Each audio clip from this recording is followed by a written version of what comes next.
Are we live? I wonder if there are any channels out there where people just live stream and just dead eye into the camera the whole time. I have a weird feeling that might be oddly popular, you know? But we're here. Okay, I'll stop being weird. I'll try to stop being weird. Hello, Art. How you doing? Hello, Katrine, Jay. Aloha. Mahalo. How's everybody doing on this fine Friday? Good morning, world. It's a brand new day. Absolutely. We are here and it is Friday reaction radio time. Last night was very much many fun and I had a really good time and I am expecting exactly the same from tonight. Now this is a free-for-all stream. Battery power on my phone is saying 15%. Didn't think about that. I'm sure this won't shut off. We'll be all right. We'll survive. Hello, Ninja. How are you? So last night, as I say, was a lot of fun, and we've got some great songs lined up for this evening. Getting into some live reactions over on twitch.tv/Peace Beats with Dan. Going to be getting into it. If you have not made a request, you can do so through BuyMeACoffee/Dan Blackwell. Just my name. And what we've got lined up so far. Hey up, Pete. How you doing? How you doing, me old mucker? We're starting off with State of Grace, which is the band of the mother and father of Mission Souls. This was requested over Buy Me a Coffee. Really, that's going to be a really cool one. I loved the song I heard before. After that, we've got some Nene Royal, amazing guitarist and singer from Phuket, Thailand. We've got two from Tommy Johansson. We've got The Warning. We've got Bandmade. We've got Rio Brothers. We've got Forstella, Avantasia, Alyssa White Glues and Blue Medusa together. We've got Elvana. I've been wanting to hear Elvana for a long time. I've seen adverts for what they do. It's a kind of an act that is somewhere between Elvis Presley and Nirvana. Very excited for that. It just seems like a genius idea. We've got Dutty Moonshine. Had some of that before. We've got Tivaka. We've got Israel, as in from Hawaii. Is this from 1978 or is it called 78? Hawaii 78 by Is. Then we've got David Rolf's Rock and Metal channel. Is it Coverdale/Page? Okay, Coverdale/Page. Followed by Metallica, Home Free, Home Free. We've got The Longest Johns. We've got Colma R. McGuinness. We've got, my microphone's in the way. We've got Hermanos Gutierrez and Anna Popovic. Anna Popovic. There we go. Sorry about that. Hermanos Gutierrez. I don't know Hermanos. I remember one time I've been to Mexico once, right? And I was always trying out my Spanish, and I this young guy about my age or so, a bit younger than me at the time, sort of a few years back as well. He was serving us at a bar, me and my wife, and I was like, oh, gracias, señor. And he was like, no, señor, no, señor, like old man, don't call me señor. That no, hermano, brother. I was like, okay, cool. So from that day forward, it was hermano. I like hermano. Yo, hermano, what's up? Hello, Claire. How you doing? Ninja says, so I got some sad news. My financial situation isn't too great right now, so I won't be making a lot of requests for the foreseeable future. I'm sorry to hear that, Ninja. No worries, mate. I'm sure we can find a way to, get some reactions in for you while, until your financial situation gets better. However we work it, all good, man. But please, no need to be a stranger or anything. I'm sure there are ways you can get involved. Pete says they were great at Boomtown. Was that Elvana?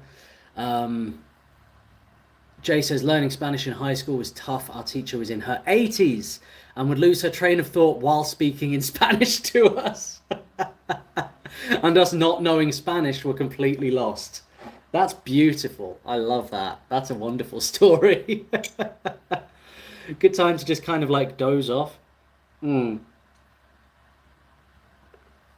I dropped out of Spanish when I was doing my GCSEs, um, because I just felt at the time I was like, I just don't know when I'm going to need Spanish, and I was wrong. I've actually needed Spanish a lot. I've spent a fair amount of time in Spain, um, and other kind of Spanish speaking countries.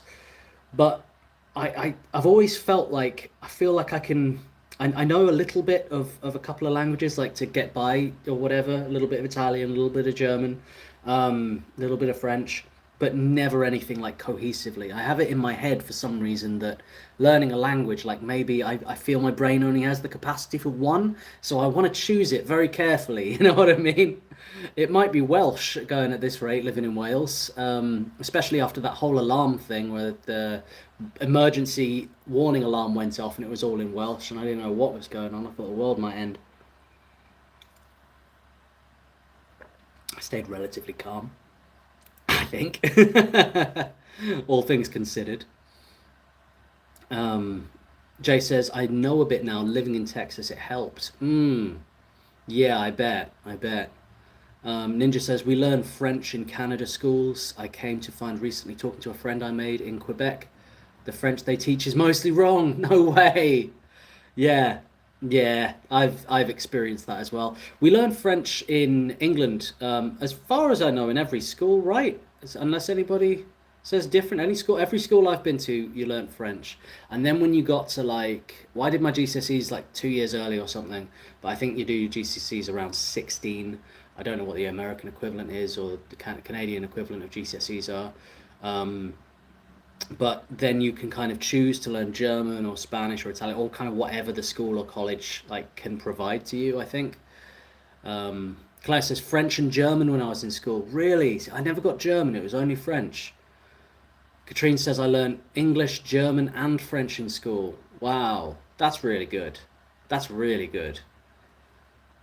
Yeah. I mean,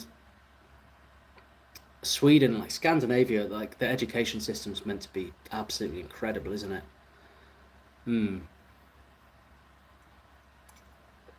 I've noticed during my travels that most people from sort of mainland Europe, Western and Eastern, most people are bilingual in my experience, and it blows my mind. I think that the education is very, very good, and the amount of travel and I don't know connection. It's a really really cool thing. It's a cool thing to be able to speak multiple languages. I would love to know another language fluently. Um, French French is an interesting one because there's a lot of like crossover with French and English. Um, but for some reason, I find German the easiest to learn because you can kind of structure the sentences in the same way. Mm. But hey, different for everybody. Are my headphones plugged in? Yes, they are. All right. Okay, party people. It's Friday night. Great stream last night, and I'm expecting. I can barely speak English, man. I'm expecting it to be a wonderful evening as well. Pete says I was sitting in a field with thousands of others in close proximity at BT, the festival when that alarm went off. It was crazy. I bet it was. I bet it was just sirens erupting through the fields. That must have been crazy. What's up, Mike? How you doing? I recognise the Ickle username now. Katrine says 9 years of English, 5 years of German, and 1 year of French, and of course Danish, as my dad was Danish. At university, we all spoke English. Amazing. Amazing. Okay, it is now 5:30. We are heading over to twitch.tv/Peace Beats with Dan. Make sure you hit follow on Twitch if you have not already.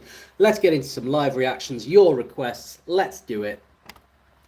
Away we go. Peace and love. Ickle says Louise used to call me Ickle Mickle. Ah, I love that. Claire says actual French is really difficult to hear because they squish whole sentences into what sounds like one word. So tricky. Yeah.